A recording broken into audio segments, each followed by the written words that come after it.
Olá, senhoras e senhores, tudo bem com vocês? Maravilha! Senhoras e senhores, é um prazer incomensurável estar aqui com vocês conversando sobre negócios jurídicos. Na aula de hoje, interpretação dos negócios jurídicos. O negócio jurídico, como uma forma legislativa que é, uma forma inferior legislativa, ela regulamenta a vida de pessoas e como ao regulamentar faz lei entre as partes, ao ler muitas vezes um contrato, causa-nos uma certa dúvida. Será que é assim? Será que é assado? Qual foi a intenção que foi dada nesse texto? Muitas vezes os contratos não são escritos para dar margem à interpretação, mas ao ler a gente sente isso. Na hora até que você ia assinar, você não percebeu, mas na hora que há o problema, a gente tem que entender aquilo que está escrito. E, obviamente, nós temos então que interpretar. Veja o que diz o artigo 112. Nas declarações de vontade, se atenderá mais à intenção nelas consubstanciada do que o sentido literal da linguagem. Então, olha o detalhe. O que diz o artigo 112 é que pouco importa o que está escrito muitas vezes no contrato. O juiz, ao resolver um problema, ele vai tentar visualizar, no caso concreto, qual era a real intenção das pessoas, certo? E aí ele vai decidir conforme a boa-fé. Os negócios jurídicos devem ser interpretados conforme a boa-fé, os usos do lugar e a sua celebração. Esta é a forma que o artigo 113 diz para o juiz. Veja o negócio jurídico, interprete dessa maneira. O artigo 114, os negócios jurídicos benéficos e a renúncia se interpretam estritamente. Ou seja, uma doação, por exemplo, vai se interpretar sempre na forma mais estrita possível e não na forma mais extensiva. Tranquilo, senhores? Sim ou não? Essa é a forma mais simplória da gente interpretar os negócios jurídicos. Fácil, médio ou difícil? Facílimo. Elementos essenciais, gerais dos nossos negócios jurídicos. Senhores, existem alguns elementos. Todo negócio jurídico vai ter, são os elementos essenciais gerais. Existem alguns elementos que alguns negócios jurídicos terão, são os elementos essenciais particulares. E existem outros que as partes colocam alguns elementos, são os elementos acidentais. Nós estudaremos eles nesta sequência. Primeiro deles, os elementos essenciais gerais. Todos os negócios jurídicos que vocês possam imaginar vão ter pelo menos estes 3 elementos essenciais gerais. Quais são eles? Capacidade, vontade e objeto lícito, possível, determinado ou determinável. São esses 3 elementos que existirão em todos os negócios jurídicos. Olha o que diz o artigo 104.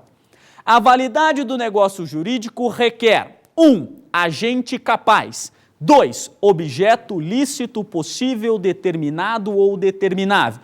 Professor, e a vontade não está escrita aí no nosso artigo 104? Obviamente, senhores. Por quê? Porque não precisa você dizer que a vontade é essencial no negócio jurídico. Porque se a vontade não fosse essencial, ele não seria um negócio jurídico. Ele seria um fato jurídico natural, certo?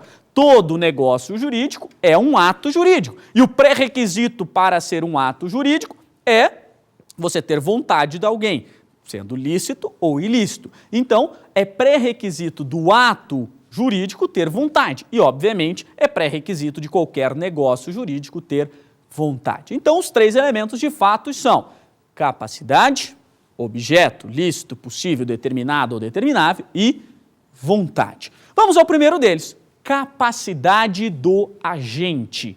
A capacidade do agente é um elemento essencial para a validade dos negócios jurídicos, pois sem ela a pessoa não pode expressar a sua vontade de forma livre. Por isso que o Código Civil perde muito tempo falando de pessoas. Ele fala de pessoa natural, depois ele fala de pessoa jurídica e ele fala sobre capacidade. Um tempão no nosso código sobre capacidade, para dizer quem possui capacidade para firmar negócio jurídico. E é capaz aqueles que não são incapazes, certo? Então vai ter que analisar todo o dispositivo, artigo 1º, 2º, 3º em especial, 4º em especial, do Código Civil para estudar a questão da capacidade, certo? Então, tudo isso aqui é pré-requisito para você entender os negócios jurídicos. Artigo 166. É nulo o negócio jurídico quando celebrado por pessoa absolutamente incapaz, ou seja, nem tem validade. Se não tiver a capacidade, o negócio jurídico nem vale, senhores, certo? Agora, se a incapacidade for relativa, somente pode ser invocada pelo próprio incapaz ou por seu representante legal, ou, se o objeto do direito ou da obrigação proveniente do negócio jurídico for indivisível, diante da impossibilidade, aí sim outras pessoas. Então, se for uma venda de um terreno, é só o incapaz, pode alegar depois que ele virar capaz, ou seu representante legal, durante ainda, desde que não prejudique. Se for prejudicar, o representante legal pode convalidar, certo? O ato praticado pelo relativamente incapaz.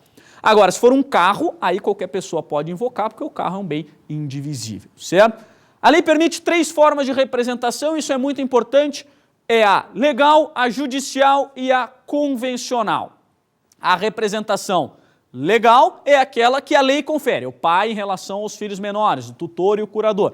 A representação judicial é aquela conferida pelo juiz, o administrador da massa falimentar, o antigo síndico, não é mesmo? O Tim Maia, lembra? O síndico, certo? O síndico da falência, que agora chama-se administrador da falência, esse síndico é o administrador judicial. E o convencional é aquele que as partes elegem, as partes, um advogado, por exemplo.